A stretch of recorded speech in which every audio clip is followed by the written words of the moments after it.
चाहे तो क्या होता है, होता वही जो मंजूर है। भगवान की दया से अयोध्या में भगवान राम ने मुस्कुराए तो कौन मुस्कुराएगा? अरे पूरा देश आनंदोलित है, आनंद में डूबा हुआ है।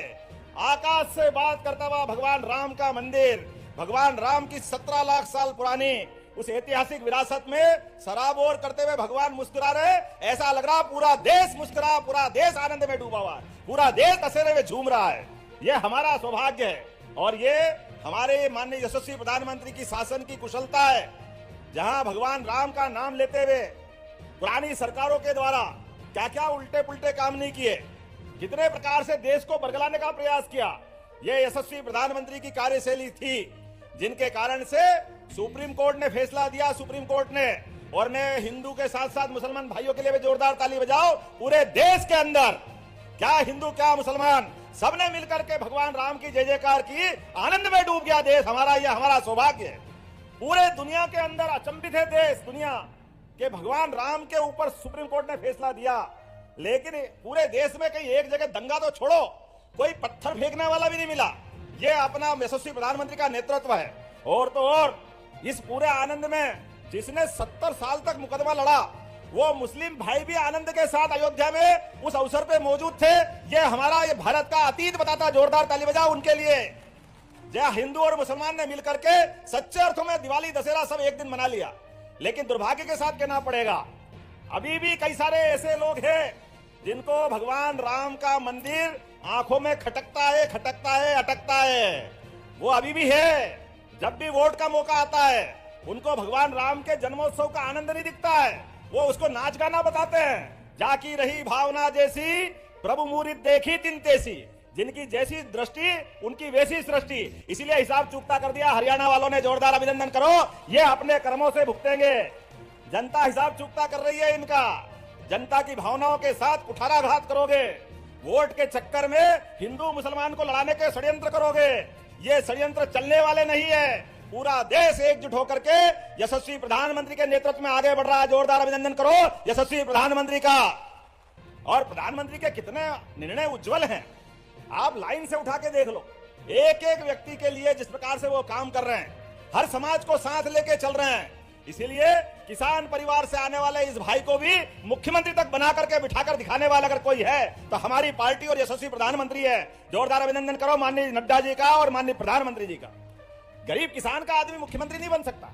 यह कांग्रेस नहीं है, यह भारतीय जनता पार्टी की सरकार है जो करती है डंके की चोट करती है। इसलिए हमने कहा है कोई हिंदू नहीं, कोई मुसलमान नहीं, कोई भाई नहीं, कोई बहन नहीं, सबका साथ, सबका विकास और सबका विश्वास और सबका प्रयास। ये यशस्वी प्रधानमंत्री का घोष वाक्य है जो सबको लेके साथ चलना चाहते हैं। और अहिल्या माता ने यही तो सीख दी है।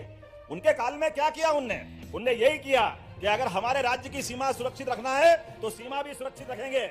और इसलिए हमारे आदिवासी भील भाइयों को भी गले लगाया। जोरदार ताली बजाओ। यह अहिल्या माता का कलेजा था जिनने जातिवाद का विरोध किया, सबको साथ लेके चलने की अगर किसी ने अपनी चाल बताई तो वह अहिल्या माता थी। और गरीब आदिवासी अंचल में भी जमीन दे करके, खेती करने के लिए कुएं खोदने की राशि दे करके, सब प्रकार की मदद करते हुए शासन के साथ भागीदार बनाया। यहाँ महेश्वरी साड़ी, जोरदार ताली बजाओ। क्या महेश्वर का नाम लेते ही आनंद आ जाता। पूरा देश महेश्वरी साड़ी के नाम पर आनंद में डूबता है।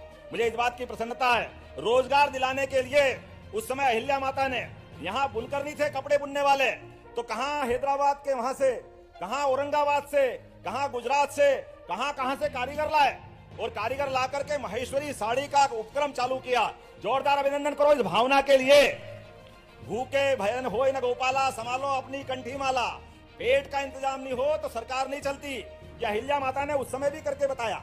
अपने साथ में रहने के लिए खेती वालों को खेती का मौका, हाथ में जिसको हुनर है उनको हाथ में रोजगार दिलाना, और सनातन धर्म का तो क्या ध्वजा लहराई।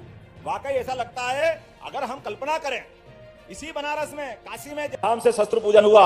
आप सबको बधाई देना चाहूंगा। वर्तमान के बदलते दौर में, आज के इस समय में यशस्वी प्रधानमंत्री के नेतृत्व में भारत शक्ति संपन्न भी बन रहा है और सामर्थ्यशाली भी बन रहा है और विकास का समुच्चय में सर्वोच्च स्थान भी ग्रहण कर रहा है। जोरदार अभिनंदन माननीय नरेंद्र मोदी जी का करिए। सच्चे अर्थों में शांति काल में शस्त्र हमारी कुदाली, हमारे फावड़े, हमारे विभिन्न प्रकार की इंडस्ट्रियों के क्षेत्र में ये भी शस्त्र है, इनके माध्यम से भी विकास के दरवाजे खुलते हैं। जोरदार अभिनंदन करो। ये क्रम भी हम लगातार जारी रख रहे हैं। लेकिन इसके अलावा भी हमने निर्माण के काम के अलावा ये हमारे देवी देवताओं के हाथ में, एक हाथ में शस्त्र और एक हाथ में शास्त्र, हमारे देवताओं ने सदैव दुनिया का मार्ग प्रशस्त किया है और उसी के अनुयायी हमारे ऋषि मुनियों ने सदैव हमको ये सीख दी है कि हमारा देश शांतिपूर्ण देश है। हमारे देश के माध्यम से दुनिया में हम ज्ञान बांटने के लिए अपनी अग्रगण्य भूमिका अदा करना चाहते हैं, लेकिन हम किसी को छेड़ना नहीं चाहते हैं। लेकिन कोई हमको छेड़े तो हम छोड़ेंगे नहीं। भारत इस प्रकार का शक्ति संपन्न भी बनाना चाहते हैं। ये हमारे यहाँ मार्ग है, ये यशस्वी प्रधानमंत्री नरेंद्र मोदी जी का मार्ग है। इसीलिए सब विकास के काम करते करते भी सेना को शक्ति संपन्न बनाने के लिए क्रांतिवीर योजना भी चालू की है। जोरदार अभिनंदन करो माननीय नरेंद्र मोदी जी का। और हमारी थल सेना, वायु सेना, जल सेना सबको शक्ति संपन्न बनाते हुए सारे विश्व के मोर्चे पर यशस्वी प्रधानमंत्री प्रभावशाली भूमिका अदा कर रहे हैं। और ऐसे में ये जो हमारे सिंहस्थ माननीय मंत्री जी राकेश जी, माननीय गौतम टेटवाल जी, ये कुंभ मेले केवल स्नान और पूजा का अधूरा हमको दर्शन दिखा रहे हैं। इनका सच्चा दर्शन हमारे सनातन धर्म के सभी, चाहे वो सन्यासी परंपरा से आते हैं, चाहे शैव हो चाहे वैष्णव हो, ये सभी आकर के प्रत्येक 12 साल में इन चारों नगरी में भविष्य में सनातन धर्म की दिशा क्या होना चाहिए, आचरण क्या होना चाहिए, देश का स्वरूप क्या होना चाहिए, देश की दिशा के माध्यम से दुनिया को भारत शक्ति संपन्न बनाते बनाते अपने लिए मानवता को स्थापित करने के लिए वो सर्वोच्च मेला जिसको हमारे यहाँ सिंहस्थ कहते हैं, उसके आयोजन की व्यवस्था हो रही है मेरे अपने और इस नगर के अंदर। जोरदार अभिनंदन करो। हम अपने लगभग 3.5 साल का समय बचा है, लेकिन इस पूरे मेले के माध्यम से भारत दुनिया का नेतृत्व करे, इसलिए सभी साधु संत आ रहे हैं और हम पलक पावड़े बिछा करके उनकी व्यवस्था में लगे। एक एक काम, एक एक योजना, एक एक भाव हमारा इसी प्रकार से जो आदि अवंतिका नगरी, जो हमारी अयोध्या, मथुरा, माया, काशी, कांची, अवंतिका, पुरी, द्वारावती, शिव, सप्तैते मोक्षदायिका, 7 पवित्रतम नगरियों में से एक अवंतिका, जो इस बात के लिए जानी जाती है जिसने सदैव अपनी मानवता की स्थापना में हर काल में अपनी उपस्थिति दर्ज कराई है। और इसलिए ऐसी पवित्र नगरी में अगर सरकार निर्माण के नए काम कर रही है तो ये हमारे उस संकल्प की पूर्ति कर रही है जो भविष्य में साधु संत आने वाले हैं। हम उनके नेतृत्व में यशस्वी प्रधानमंत्री के हाथ विकास के मामले में मजबूत करना चाहते हैं और मध्य प्रदेश को देश का नंबर 1 का प्रदेश बनाना चाहते हैं। जोरदार अभिनंदन करो हमारे उस संकल्प के लिए। इसलिए समान रूप से जहां दुनिया के निवेशक बुलाएंगे और उनके माध्यम से मध्य प्रदेश को रोजगार परक प्रदेश बनाते बनाते भौतिक संपदा का सदुपयोग करते हुए आर्थिक रूप से सुसंपन्न बनाने की दिशा में हमारी सरकार प्रयास कर रही है। लेकिन ये प्रयास पूरे काय से हो रहे हैं? ये आपके विश्वास से। जोरदार ताली बजाओ। उज्जैन ने आशीर्वाद दिया है, आपका एहसान जीवन भर नहीं भूलेंगे। ये जो हमारा भाजपा के प्रति दिया हुआ विश्वास, ये विश्वास संकल्प है मध्य प्रदेश को आगे बढ़ाने का, यशस्वी प्रधानमंत्री के नेतृत्व में देश को आगे बढ़ाने का। आइए आप विकास के कारवां में लगातार जुड़ते रहिए।